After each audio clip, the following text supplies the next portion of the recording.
Everybody like and subscribe, praise the bell icon. Story number 1. Every town has its late-night haunt, the place where people drift in when the bars close or when sleep feels miles away. For the town of Elmsworth, that place was the 24-hour Dunkin Donuts just off Route 8.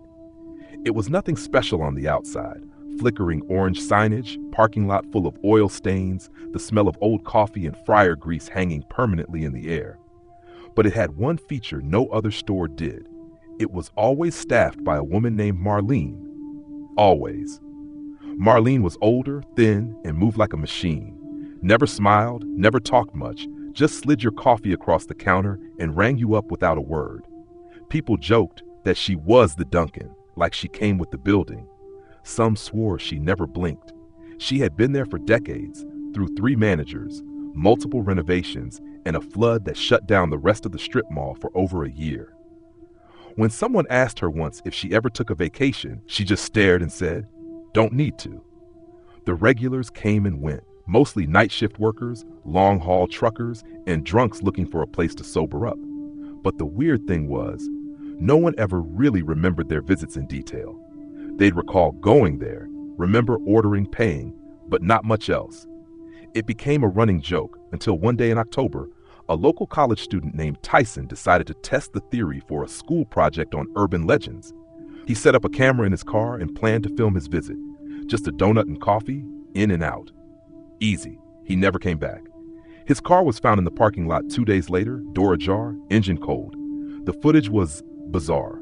It showed him walking in, the bell above the door jingling softly, and then static. 6 straight hours of static. At some point, the video cuts back in, but it's dark outside now.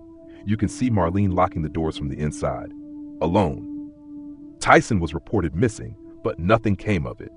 His disappearance was chalked up to typical college burnout. Kids vanish, right? They said he probably skipped town, but his friends weren't convinced. One of them, a girl named Brielle, decided to return and confront Marlene herself. She didn't tell anyone, just drove there around 2 a.m. and parked in the same spot Tyson did. She never even made it inside. Surveillance footage from a neighboring store, grainy but usable, shows her walking up to the door. Then she stops. Her face twists into an expression of pure terror, mouth open, screaming silently. But no sound came out. No one around heard anything. She backed away from the door like something was pulling her in with invisible hooks. Then, without warning, she collapsed. Her heart stopped cold, dead before she hit the pavement. The footage from inside the Dunkin' was never released. Police claimed the hard drive was accidentally wiped. A local IT tech who had been hired to recover it said there was no way that drive was damaged accidentally. It looked intentionally scorched, melted from the inside out. That guy quit his job the next day and reportedly left the state. He told his sister, who told a reporter, that he saw something, just for a second, when he managed to access a single corrupted frame. Something not human. Something behind Marlene. And here's where it gets worse. The Dunkin' was shut down for 3 weeks. Everyone thought that was the end of it. Then, a month later, it reopened. Same building, same lights, same everything. And yes, Marlene was there. No mention of Tyson, no mention of Brielle. When asked where she had been during the closure, she blinked for the first time anyone could remember and simply said, "I was never gone." People still go there, even after everything. It's like they have to, like something draws them there. And if you ask them the next day what they saw, what they heard, or who served them, most can't remember anything at all, just the taste of old coffee, the smell of something burning, and a vague sense of unease they can't quite shake. But a few do remember. And those people, they don't sleep anymore. They keep all the lights on. They never drive on Route 8 after midnight. And they never ever say her name out loud. Because if you do, you might look out your window and see the glow of a neon coffee cup, flickering softly in the dark. And if you look long enough, you'll swear you can see her in the reflection, still watching, still waiting. Story number 2. Late one autumn night, a trucker named Jack was driving through the back roads of rural Virginia. He had done this route hundreds of times, but this night felt different. The fog rolled in thick, coating the road in a chilling white haze. and the only sound was the hum of his truck's engine and the occasional distant cry of some unseen animal. Jack had a habit of stopping at small, lonely diners off the beaten path when the hours got too long. He was craving something warm, a cup of coffee, and maybe a slice of pie to keep him awake. As he passed a small diner tucked into the edge of the woods, its neon open sign flickering faintly, he decided to pull in. The diner seemed almost too perfect, like it had been frozen in time. It was old, run down but strangely inviting. The wooden floors creaked as Jack stepped in, and the bell above the door rang, almost in a welcoming way. The waitress behind the counter, a thin woman with pale skin and sharp features, looked up.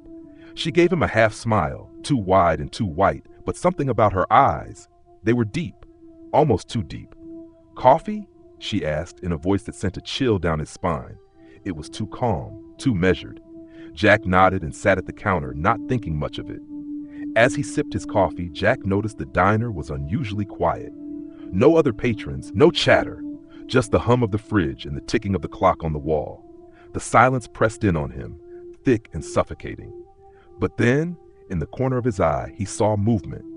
At first, he thought it was just the flickering of the neon sign outside, but no, it was a person, a man, standing just beyond the door that led to the back kitchen. His figure was hazy, almost blending with the fog outside, his face hidden beneath a wide-brimmed hat. Jack couldn't explain why, but the sight of him unsettled him more than anything he had ever seen before. He turned to the waitress, about to ask who the man was, but when he opened his mouth, the words froze in his throat. She was standing just a little too close now. Her smile stretched even further, impossibly wide, and she whispered, "He's been waiting for you." Jack didn't understand what she meant, but as soon as the words left her lips, the man stepped forward into the diner, his boots clicking on the floor like thunder. There was something wrong about him. His movements were too stiff, like he was a puppet on invisible strings. The door to the back kitchen slammed shut behind him. The man didn't speak. He just stood there, staring at Jack with eyes that were completely black. No whites, no pupils, just endless voids. Jack's heart raced. His instincts screamed at him to run, but his body felt frozen. The waitress moved behind him, and her breath was cold against his neck. "Don't worry," she said, her voice now a low whisper. "You won't leave here. Not until you understand." In that moment, Jack understood. He had been lured here. This diner wasn't just some random stop on his route. It was a place where people came to vanish, to lose themselves in the fog and never leave. He wasn't the first to stumble upon this cursed place, and he wouldn't be the last. The man stepped closer, and Jack felt an unnatural pressure in the air, a weight that made it harder to breathe. The waitress leaned forward, her face inches from his, her teeth glinting like sharpened knives. "You're here now," she whispered, "and you'll stay forever." Jack's mind raced for an escape, but the door behind him slammed shut with a deafening crack. He tried to stand, to run, but his legs wouldn't obey him. The man reached out with a hand that was disturbingly cold, his fingers long and bony. Before Jack could react, the man's fingers wrapped around his wrist, and the world around him went black. When morning light filtered through the fog, the diner was empty. The door swung open, the bell above it jingling in the quiet. The waitress was gone. The man was gone. Nothing was left except the empty cups and plates, as if no one had ever been there at all. But in the mist outside, a trucker passed by, squinting at the diner as he slowed to a stop. He squinted, wiped his eyes.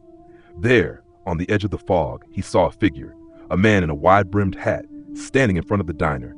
And when the trucker looked closer, he saw something far worse, the face of a man with black, empty eyes. The fog rolled back in thick and silent, and the diner waited. It always did. Story number 3. On a desolate stretch of highway in the mountains of Tennessee, there's a rest stop that no one talks about. It's not marked on any maps, and when you search for it online, the GPS doesn't even recognize it. It's just a small, off-the-beaten-path place where the road winds through thick trees and the air is perpetually still. Truckers know about it, though. They say that if you're desperate enough, you'll find it. And some people do, but they never leave the same way. Luke, a trucker who had spent years driving through the area, found it on a dark, rainy night. He had pulled over at every rest stop along the way, but they were all packed or closed. The storm was picking up, and he was exhausted, so he drove on, assuming there would be another one ahead. But after what felt like an eternity, the rain started to ease and the fog rolled in. And suddenly there it was, a small, crumbling building with a single, flickering light outside. The sign above the door was faded, but it was clear enough, the last stop. The parking lot was empty, save for a single car in the back, parked crookedly, like the driver was in a hurry to leave. Luke pulled in, deciding he didn't have a choice. He needed a rest and a warm cup of coffee to keep going. As he stepped inside, the door creaked loudly, and the ding of the bell echoed strangely, like it had been years since anyone had opened it. The interior was dim, illuminated by a single bulb in the corner. The counter was empty. There was no one behind it.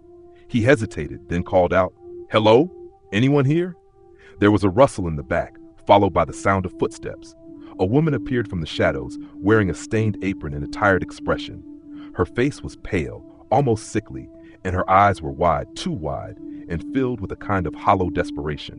"Coffee?" she asked, her voice flat, almost robotic. "Yeah, sure," Luke replied, trying not to stare too hard at her.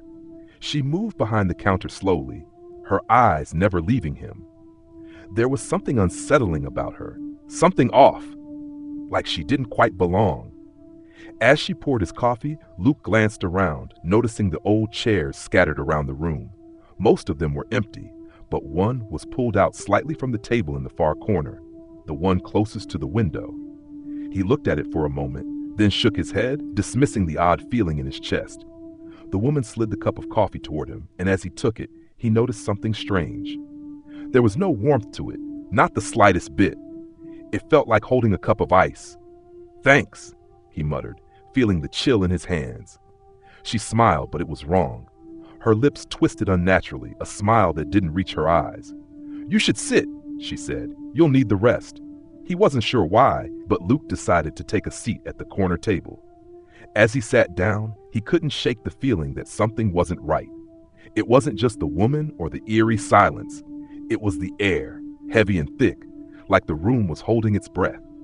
He looked out the window, staring at the rain now pouring down in sheets. But when he looked back, something changed. The corner chair, once empty, was now occupied. A man, sitting perfectly still, his back to the window, was staring straight ahead. He wore an old, tattered jacket, his face partially obscured by a wide-brimmed hat. The man didn't move, didn't even blink. Luke froze, his heart hammering in his chest. What the hell? He hadn't seen anyone come in. The woman seemed to notice his unease. She stepped closer, her shadow falling over him, blocking the light. "Don't mind him," she whispered, her voice low and conspiratorial. "He's always here." Luke wanted to get up, to leave, but his legs felt heavy, and the weight of the room pressed down on him. The man in the corner still hadn't moved. He was like a mannequin, perfectly still, perfectly silent. And then, just as suddenly as it started, the man turned his head, slowly, his face now visible. But it wasn't a man at all. What looked like a face was warped, melted almost, the features unrecognizable. His eyes were empty sockets, black as night, and his mouth, when it opened, was not a mouth, but an abyss, stretching wide like it had no end. It screamed without sound, the kind of scream that you could feel deep in your bones. Luke jumped back, knocking the cup over. It shattered, but he didn't hear the crash. The woman's face twisted in a way that shouldn't have been possible. "I told you," she hissed. "You're not leaving." The door slammed shut, trapping him inside. The man in the corner stood up, moving like a puppet, his limbs jerking unnaturally. The air grew colder, so cold that Luke could see his breath misting in front of him. He ran, but the door wouldn't open. He slammed against it, over and over, but the handle wouldn't budge. Behind him, the woman laughed, a hollow, echoing sound. And then, the thing, was right behind him, its breath hot on his neck. He could feel it, feel the darkness closing in, swallowing him whole. The rest stop was never found again. It disappeared as quickly as it had come, leaving no trace behind. The storm passed, the fog lifted, and when drivers passed that stretch of road, they only saw the empty highway stretching for miles. Some say that if you're unlucky enough, if you drive long enough on that road, you might find yourself at that rest stop. But if you do, don't go in. Because if you do, you might not leave. And if you try to, you might just end up like the others, stuck in a place where time doesn't exist, forever waiting to be taken, waiting to be the next one who never leaves.